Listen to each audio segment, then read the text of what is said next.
सिद्धिर्या।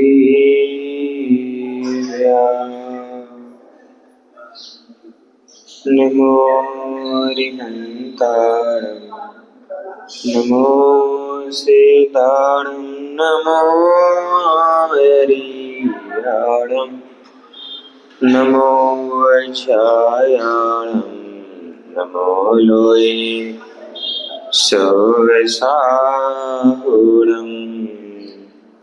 करनिवेद्यसागरे गुरु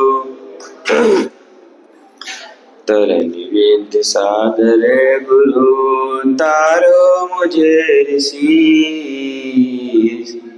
करुणा करो कर से दो आसी। यही प्रार्थना आपसे अनुनय से कर जो मोक्ष मार्ग तक बढ़ चले पर तुम्हारी ओर। मोक्ष मार्ग तक बढ़ चले पर तुम्हारी ओर।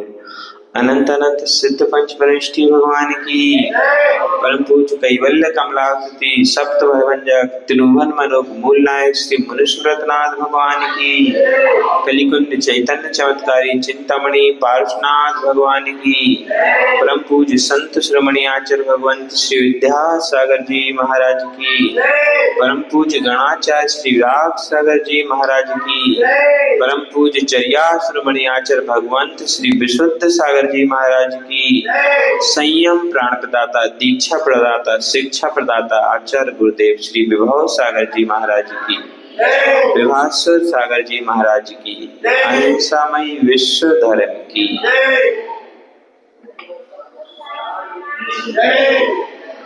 डूबो मत लगाओ डुबकी। इस शीर्षक को लेकर के हम शिखर तक की यात्रा करने के लिए निकले हैं। यह यात्रा एक ऐसे यात्री के द्वारा लिखी गई है जो दीक्षा से लेकर के समाधि तक अविराम यात्री रहा। उनके जीवन की यात्रा मात्र उनके जीवन को प्रभावित करने वाली नहीं रही, अपितु समूचे भारत देश और समूचे विश्व को भी प्रकाशित करने वाली रही है। ऐसे उस प्रकाश वेता प्रकाश पुंज चेतना के अमृत बिंदु संत शिरोमणि के प्रति हम नतमस्तक होते हैं। उन्होंने आगत स्वागत में ऐसी बहुत सी चर्चाओं को स्थान दिया है जो चर्चाएं हमारे प्रतिदिन के जीवन को सुधारने के लिए, संवारने के लिए, संरक्षण, संवर्धन और हमारे उत्थान के लिए आवश्यक है। यह यात्रा तब तक के लिए है जब तक कि हम भगवान बन रहे हैं। क्या समाधि भक्ति पढ़ी ना, तब पादु मम हृदय पद्वये लीनम। क्या लिखा है इसमें, क्या भाव है? जब तक हम भगवान बोलो तो ना बन पाए, ऐसे ही ना, बस यही हमारी भूल हो जाती, यही हमारी चूक। अंग्रेजी पढ़ी क्या? बोलो तो कंटिन्यूअस टेंस पढ़ा, उसका मतलब क्या होता? बोलो तो लगातार काम चालू है। बस काम की व्याख्या करते हैं, बस 2 मिनट ठहर जाओ, उस काम चालू है। कौन सा काम? पंडित जी साहब ने भी प्रश्न कर लिया, बोले कौन सा काम? तो वो काम है भगवान बनने का। बोले कैसे? पूजन कर रहे, काय के लिए? यश ख्याति के लिए। अभिषेक कर रहे नाम के लिए, शांति धारा कर रहे शांति के लिए, प्रवचन सुन रहे, बोलो तो कल्याण के लिए। इन सारी बातों का एक लक्ष्य सिद्ध होता है कि जब तक भगवान हम बन रहे हैं, क्या बोलना से, जब तक हम भगवान बन रहे हैं, काम चालू है कि नहीं? मकान बनता तो क्या बोलते? काम नहीं लगा ऐसा बोलते क्या? काम लगा है, काम चालू है, ऐसे ही बोलते ना। तो फिर ऐसा क्यों बोलना पड़े कि जब तक भगवान नहीं बनते तब तक? काम बंद हो गया क्या? चालू है ना। आज से क्या बोलोगे?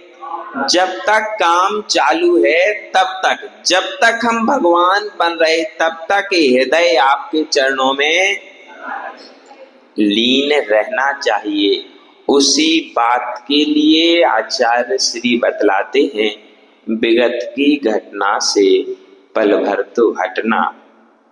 जो पूर्व की घटना घट चुकी है उससे पल भर हटो, फिर आगे का स्वाद लो। विगत में समता रस से आपूरित क्लांति निवारक शांति प्रदायक। जो विगत में, जो पूर्व में, जो बीत गए समय में हमने समता का पालन किया था, उससे आपूरित एक घटना का चित्रण आपके सामने प्रस्तुत करते हैं। किसी समय हमें किसी कारण से क्रोध आ गया और हमने अपने बेटे को इतनी जोर से चांटा मारा, इतनी जोर से चांटा मारा कि उसका कान बहरा हो गया। सुनना, बड़े ध्यान से सुनना, उसका कान बहरा हो गया। अब जब हमारी गुस्सा ठीक हो गई और उसका सुनाई देना बंद हो गया, तब हम डॉक्टर के यहाँ जाते हैं। क्या?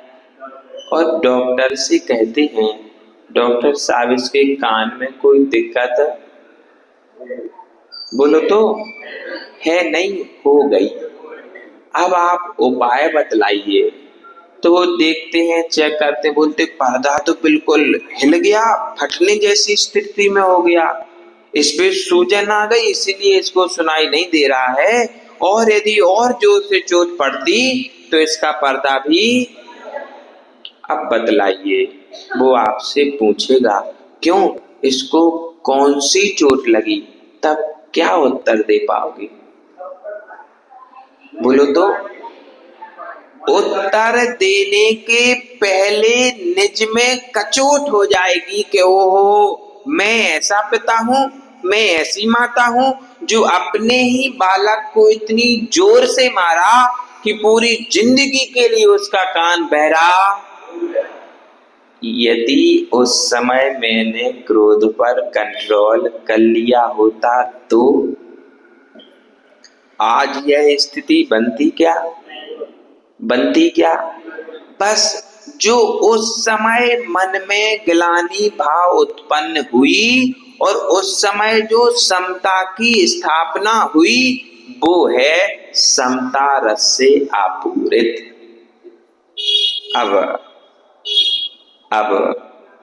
अब से मैं ऐसी गुस्सा, बोलो तो, आज के बाद में अपने बेटे के ऊपर हाथ, बोलो तो वो क्रोध के कारण, लोभ के कारण, कि संकोच के कारण, कि आत्मग्लानि के कारण।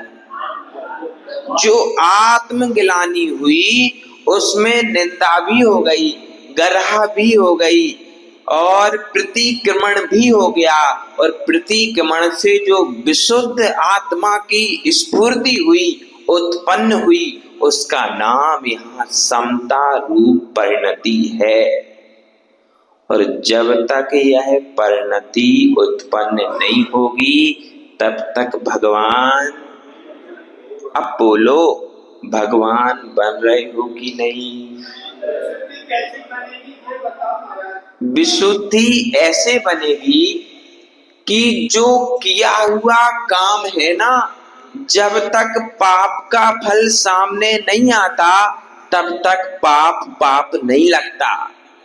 और जैसे ही बेटे को मारा, उसका कान बहरा हो गया, तो वो पाप का फल सामने स्पष्ट हो गया और उस पाप के फल की जो है स्फूर्ति स्पष्ट दिखाई देने लगी। उस समय जो निंदा के भाव हुए, उसके बाद एक साथ जो भावों में निर्मलता उत्पन्न होती है, उसका नाम विशुद्धि है। आचार्यों ने कहा है, आत्मा के निर्मल रूप परिणामों को विशुद्धि कहते हैं। तत्वार्थ सूत्र में आया, विशुद्धि प्रतिपादाभ्याम। विशुद्धि प्रतिपादाभ्याम, ये सब बढ़ते क्रम पर होते हैं मना पर्याय ज्ञान के कारण। और जो एक ज्ञान है ना, एक ज्ञान सभी को नहीं होता। अब पंडित जी खूब मेहनत करते हैं, आहार दान देते हैं, तो ज्ञान हो जाएगा क्या? बोलो तो। देखो, उसके लिए भी अवस्था और मन की विशुद्धि की आवश्यकता होती है। बोले अवस्था तो बहुत अच्छी है, 60-70 साल के हो गए, शिखर जी ले जाने के भाव हैं, रोज आहार भी देते हैं, लेकिन व्यवस्था मुनि लिंग की है क्या?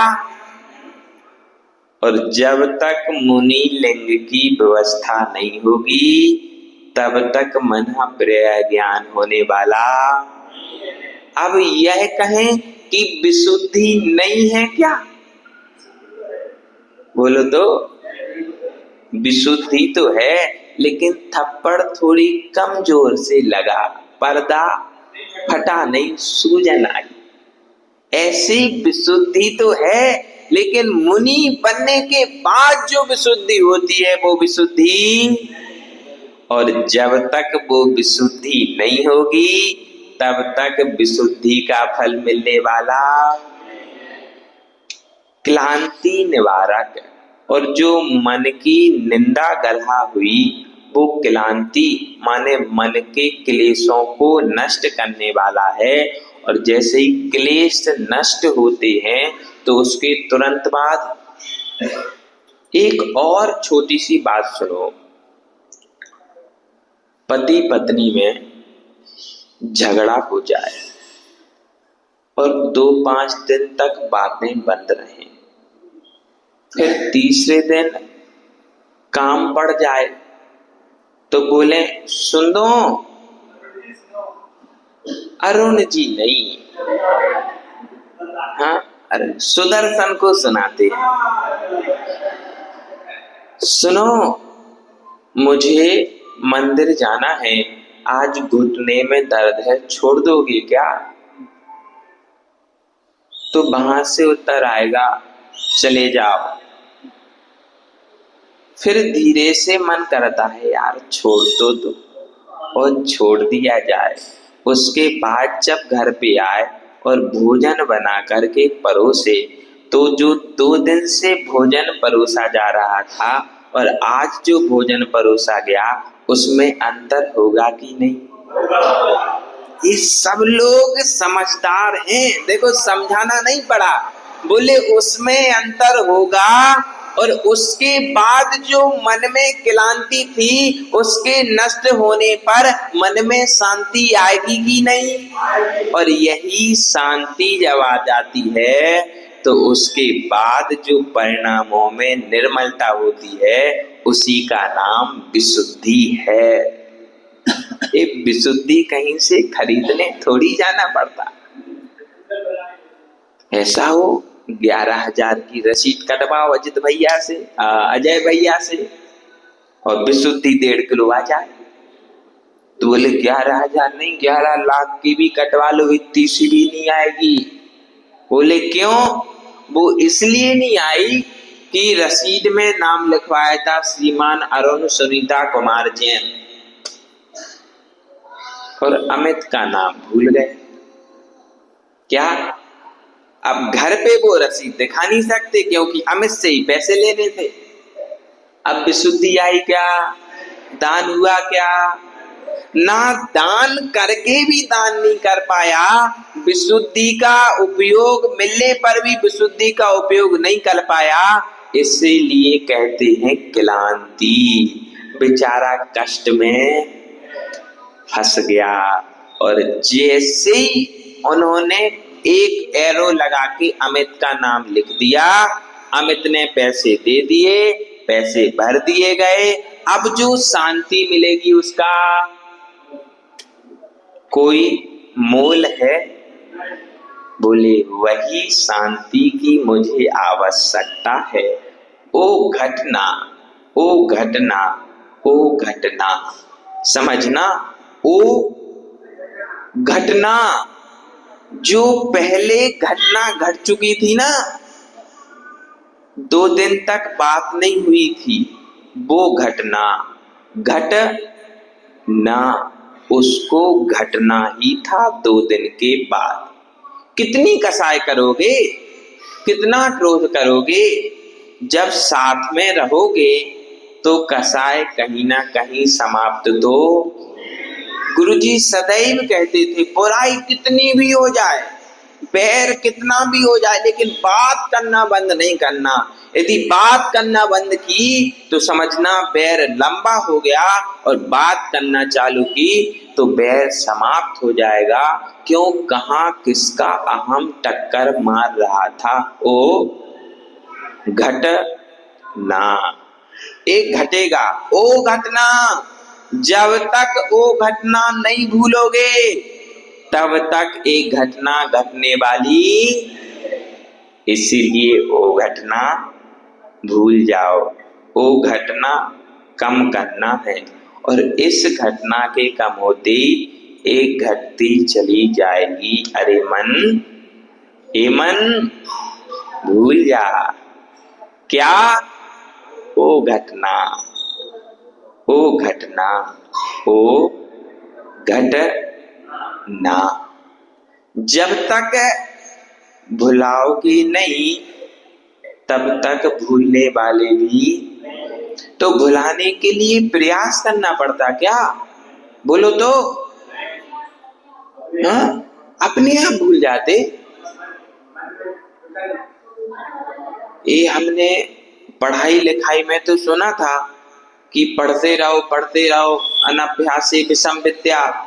जब नहीं पढ़ते तो विद्या भूल जाते हैं। लेकिन बातों को भी भुलाना पड़ता क्या? हाँ, कि भूल जाते? बोलो तो। कि याद नहीं करते? हाँ, भूलते नहीं हो? सच्ची सच्ची बताओ ना। भूलते नहीं है, लेकिन विस्मरण हो जाता है समय को पाकर के। अभी पूछो, जब छोटे से थे तब क्या करते थे?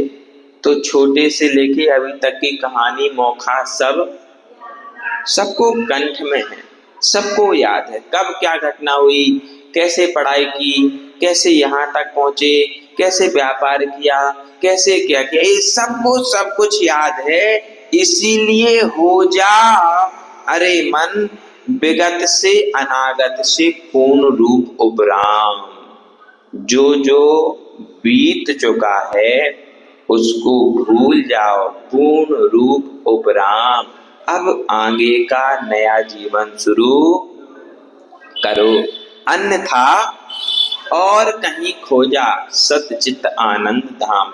यदि अनुभूत होगा तो वह है निश्चित एक ललित ललाम पूर्ण काम, अन्यथा क्या फल होगा? जो विगत को नहीं भूलोगे तो क्या फल होगा? कहीं और खो जाओगे। क्या ये सुनते ना कि जो है ज्यादा सोच लिया डिप्रेशन में चले गए। हैं? नहीं जाते, लोग जाते ना, फिर महीनों सालों दवाई खाओ। बोले क्या? बोले डिप्रेशन में। क्या हुआ? बोले हुआ तो कुछ भी नहीं, लेकिन अरे हुआ नहीं तो डिप्रेशन में कैसे गए? विगत को घटाया नहीं, मन को भुलाया नहीं। कितना बड़ा रहस्य गुरुजी रखते हैं कि विगत को भूल जा, मन को भुला दे, अन्यथा कहीं और खो जाएगा। और जो स्वयं का सतचित आनंद है वो भी नष्ट है। कैसी स्थिति होती डिप्रेशन वालों की? बैठे तो बैठे, खा रहे तो खा रहे, सो रहे तो सो रहे, देख रहे तो देख रहे। उसका उपाय यही है, विगत को घटाओ और आगत को स्वागत करो। जब तक आगत का स्वागत नहीं करोगे, ऐसा नहीं कोई रोड पे मिल जाए, आओ हे स्वामी नमोस्तु, उसका स्वागत करोगे तो स्वागत के योग्य ही नहीं बचोगे। जो योग पात्र है, लिखा उसमें योग का स्वागत करो। जो योग्य है उसका स्वागत करोगे तो अन्य आनंद धाम की प्राप्ति यदि अनुभूत होगा तो वह है निश्चित। एक ललित ललाम पूर्ण काम। पूर्ण काम कौन सा है? हैं? सुबह से उठे, झाड़ू पोछा किया, फिर नहाए, मंदिर आए, भोजन बनाया, सबको भोजन कराया, बर्तन मांजे, फिर से झाड़ू पोछा किया और सोने के लिए तैयार हुए। मतलब पूरा काम यही है ना? और कौन सा है? यही तो होगा। दुकान गए, दिन भर गिराकी की, सामान समेटा, दुकान बंद की, सोने आ गए, बोले हो गया पूर्ण। यही पूर्ण काम है। बोले पूर्ण काम, विरत काम, आगत आगत आगत। जो तुम्हारा जीवन जीने का ढंग था, जो तुम्हारे जीवन में कष्टों की बारात थी, उस बारात को तुमने नष्ट किया वैराग्य की संगनी से विवाह करके। वैरागी से विवाह करोगे, वैराग्य वधू से विवाह करोगे तो कौन आएगा बारात में? इन्हीं के जैसे फक्कड़ पंडित आ सकते, और कोई नहीं आएगा। बोले क्यों? क्योंकि वैरागी की बारात में ना भोजन की व्यवस्था, ना बैठने की व्यवस्था, ना आगत की व्यवस्था, ना जागत की, किसी की कोई भी व्यवस्था नहीं है। यदि व्यवस्था है तो शुद्ध चित आनंद धाम वाले यात्री की व्यवस्था है, और उसकी यात्रा का ललित यानी अच्छा परिणाम होगा पूर्ण काम, यानी सभी कामों से विश्राम। जो सिद्ध अवस्था है उसकी ओर तुम बढ़ जाओगे। विरत काम छोड़ दो, छोड़ दो। गुरुजी से हमने पूछा, हम ब्रह्मचारी बनने वाले थे, तो हमने कहा गुरुजी वो तो हमने श्रीफल चढ़ाया ब्रह्मचर्य व्रत लेने के लिए, तो गुरुजी तो सीधे दीक्षा पे पहुंच गए। बोले तुम्हारी दीक्षा हो जाएगी। हम तो घबरा से गए। हमने कहा आए तो एक दिन नहीं हुआ, ये तो सीधी दीक्षा देने के लिए तैयार, अब क्या किया जाए? हमने कहा हमको नहीं लेनी, हम तो अकेले ब्रह्मचर्य। बोले आज नहीं दे रहे, कभी भविष्य में। हमने कहा कभी भविष्य में हम आपके पास रहेंगे तो लेंगे, नहीं तो हम चले अपने घर, काय को आना, काय को लेना। बोले कोई बात नहीं। हमने कहा अच्छा ठीक है, दीक्षा नहीं लेते, ये बता दो कि दीक्षा लेने के बाद करना क्या पड़ता है? ये सबसे बड़ी समस्या है कि करना क्या पड़ता है। तो बोले कुछ भी नहीं करना पड़ता। हमने कहा देखो ये प्रवचन कर रहे, आप दिन भर क्लासें पढ़ा रहे, इतने सारे लोगों को संभाल रहे, और तो और 5 समितियों का पालन, और पंडित जी एक 6वीं समिति भी है। आपको पता कौन सी है? हम बता देते, ये समाज समिति। 5 समितियों का पालन करना बड़ा सहज है। 5 समितियों का स्वरूप शास्त्रों में है, लेकिन छठवीं समिति का स्वरूप शास्त्रों में। और जिसने छठवीं समिति नहीं पाल पाई उसकी 5 समिति पालना बेकार, उसकी कोई वैल्यू नहीं होती। यदि समाज समिति को हैंडल नहीं कर पाया तो हमने कहा क्या करना पड़ेगा, ये समितियों का पालन तो मुझे आता नहीं, और जो आपने काम करते हो वो मुझे आते नहीं, हमें तो किसी से बात करने में भी डर लगता है। बोले कोई बात नहीं, ये तो घर पे जो अभी तक कर रहे हो ना, इसको नहीं करना, जो हम बताएं वो ही करना, मुनित तो आपका पल जाएगा। और वैसे ही हुआ, जो आप लोग करते हो ना सुबह से, वो सब हम कुछ भी नहीं करते। जो गुरुजी विभव सागर जी ने बताया वो ही करते। देखो आप लोग कितने अच्छे से रख रहे हो। हमें तो 2-3 महीने में कोई समस्या आज तक नहीं हुई, और आने वाले समय में भी होने वाली पूर्ण काम। हमने छठवीं समिति सीख ली पंडित जी। आपसे बात कैसे करना, सुदर्शन से बात कैसे करना, अरुण से बात कैसे करना, अजय से बात कैसे करना, महेंद्र से बात कैसे करना, जी माताएं आ जाए इनको कैसे समझाना, कैसे इनसे बच के निकल जाना, ये सारी समिति की बातें हमने सीख ली। और जो यह सीख लेगा उसको समस्या होने वाली। ऐसा तो है नहीं, आजा तू भी आजा, आ बैठ मेरे पास, तू भी आजा, आ बैठ में। 8 बजे तक हम कोई सभा लगाते नहीं, माताओं को बिठाते नहीं, स्त्री वर्ग से चर्चा करते नहीं। उनमें दोष नहीं है, दोष हम में है। यदि उनसे चर्चा करेंगे तो उनसे कोई नहीं कहने वाला, दोष महाराज में कहेंगे कि महाराज देखो 8 बजे तक बैठाते। और जहां महाराज में दोष निकलने लगे महाराज की, तो बाजा बज गई। इसीलिए सावधान, 5वीं समिति का पालन करना है तो सबसे पहले अपने आप में पल जाओ, और दूसरों को समझाने की जरूरत नहीं है। एक जगह हम लोग गए पंडित जी, अध्यक्ष जी हम लोगों से कहने लगे, बोले महाराज पंच कल्याणक किस लिए होते हैं? हमने कहा हमें तो पता नहीं, आप ही बता दो।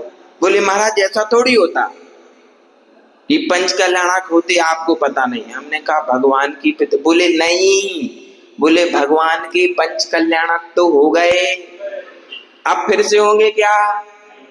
बोलो। और पंच जो कमेटी है, पंच का पंच कल्याणक होना क्या? बोलो नहीं होना। पंच कल्याणक किस लिए? बोली लगाने के लिए। क्या?